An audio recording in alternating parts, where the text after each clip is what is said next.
vamos a conversar con alguien a quien nosotros admiramos y respetamos mucho, que lucha y lucha, que por eso lo persiguen, ha sufrido las peores de las canalladas que puede tener un ciudadano comprometido, que desde el propio Estado Nacional se monte una campaña en su contra. Él lo ha podido demostrar. Estamos esperando algunas condenas a ese señor Miragaya, que es el que armó desde la AFI esa patraña que se hizo en un programa de Mirta Legrand.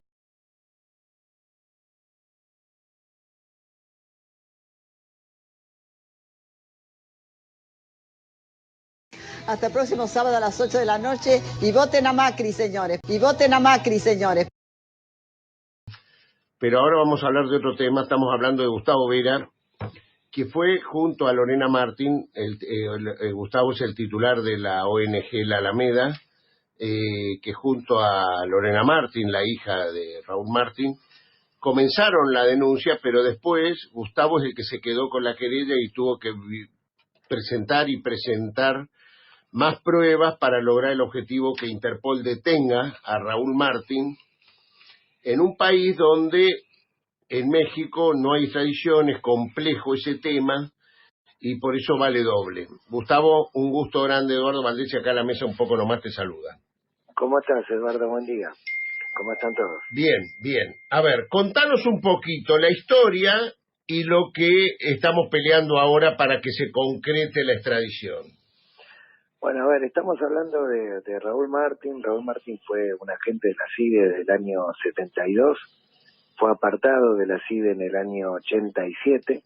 Durante todos esos años participó de operaciones vinculadas a la represión ilegal, particularmente en automotores Orletti, y a partir de los años 79 y 80, una fracción de la CIDE, en la que estaba él, el Lauchón Viale, Jaime Estiuso, etcétera, comenzaron a utilizar una estructura de prostíbulos y de swinger con fines de extorsión de alguna manera y de encarpetamiento de ricos y famosos. Eso fue una especie de táctica de supervivencia, digamos, de estos señores, y después se fue convirtiendo en un formidable negocio. Cuando en la época de Alfonsín Martín es separado de la CIDE, siguió manteniendo los vínculos con los servicios de inteligencia y la estructura del prostíbulo cumplía el doble carácter, por un lado de garantizar, digamos, negocios criminales y por el otro seguía siendo utilizada con fines de extorsión y encarpetamiento, y el Lauchón Vial era el nexo entre la fracción de Estiuso y Raúl Martín. Martín tiene un vínculo muy estrecho con Luis Conde y con Gabriel Conde. Luis Conde regenteaba el prostíbulo Shampoo, que estaba en la ciudad de Buenos Aires, en el centro de la ciudad de Buenos Aires, en la década del 90.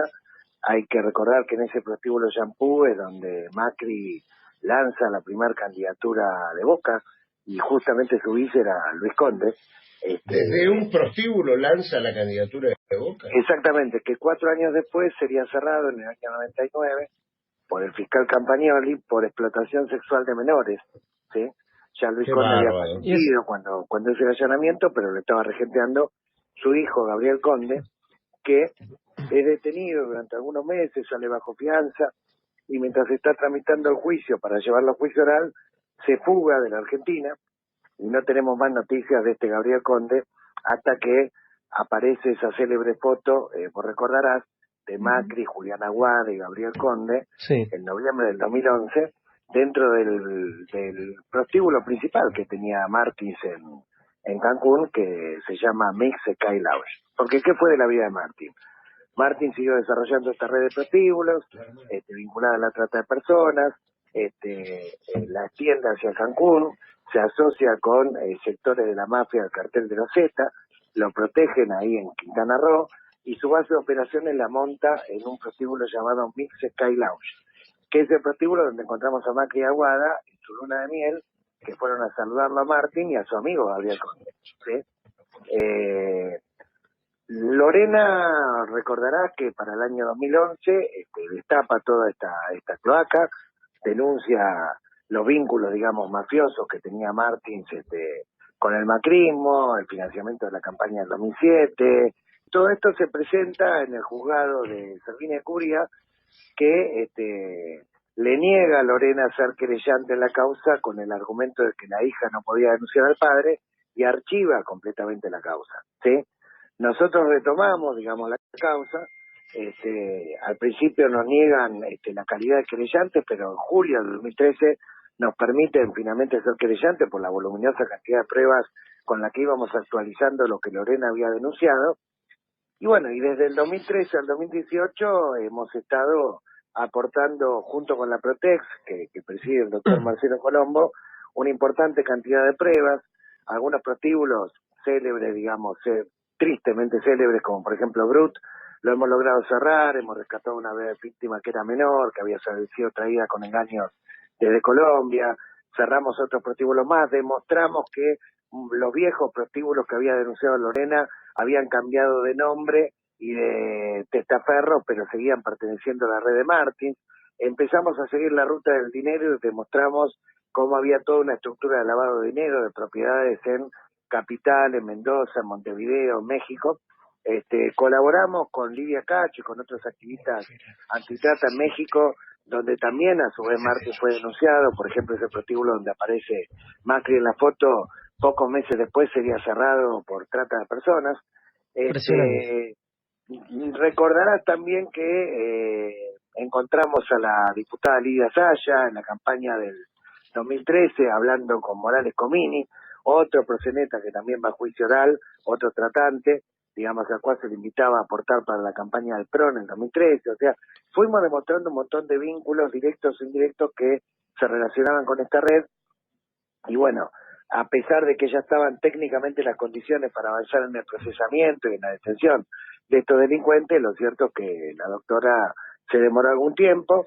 En el último año presentamos más pruebas que eran bastante contundentes respecto al tema de lavado de dinero, y bueno, y en los últimos meses se resolvió el procesamiento y la orden de captura de Martins, que finalmente se efectivizó este 3 de octubre cuando con una peluca negra intentaba cruzar Bélice de Cancún, ¿no? Y ahí fue detenido y ahora estamos, digamos, esperando que la justicia mexicana confirme de alguna manera la extradición para que sea juzgado acá en Argentina. Gustavo, ¿cómo te va? Te saluda Juan Manuel Valdés acá en el piso. ¿Cómo estás, Juan Manuel? Bien. Ahí, cruzando este tema con la causa de Dolores que investiga Ramos Padilla, hay una situación en la cual, en el informe de Natacha Haidt, se plantea que la actuación de Natacha Haidt en el programa Mirta Legrand está asociada a un mensaje mafioso que Raúl Martins quería hacer llegar a la Argentina, diciendo que si lo tocaban a él, iba a involucrar cada vez a más personas. ¿Algo de esto conociste? Sí, exactamente. Claramente, en esa operación, digamos, evidentemente los vínculos de Martins con estos sectores de los servicios seguían intactos. Había una intención de enchastrar la causa e incluso de vincularme a mí con Martins, una locura, cuando en realidad lo hemos enfrentado todo este tiempo. Aclaro además que uno de los abogados que estaba en la estructura de lavado de Martins, que falleció hace poco, era Salvatore, que es el mismo que aparece condenado en la causa Carbón Blanco, que tramitó la jueza federal del Chaco, Zunilda Nurempiga. Es decir, que nosotros fuimos estableciendo de alguna manera todo el árbol genealógico, las conexiones directas e indirectas que tenía esta mafia, y bueno, claramente las pruebas eran muy contundentes. Hay que reconocer también que en estos años la Alameda no fue la única que trabajó, la que trabajó también intensamente fue la Protex, antes llamada Fiscalía Antitrata, digamos, presidida por Marcelo Colombo, que hizo también un trabajo extraordinario. En el último tramo empezó a intervenir la unidad antilavado, pero sobre la base de las pruebas que la Alameda recolectaba, así, por el lado del juzgado hubo una gran colección de pruebas por investigaciones propias, ¿no? Gustavo, ¿cómo estás? La verdad que esto que estás contando me parece que es una radiografía de la lógica del poder del macrismo, ¿no? Porque le aplica como si fuera una impunidad manifiesta, es obsceno las vinculaciones que estás relatando. Y en esto, ¿cuál es el delito que se le imputa a Raúl Martins en concreto? ¿Trata de personas, lavado de dinero y puede ser influencias también?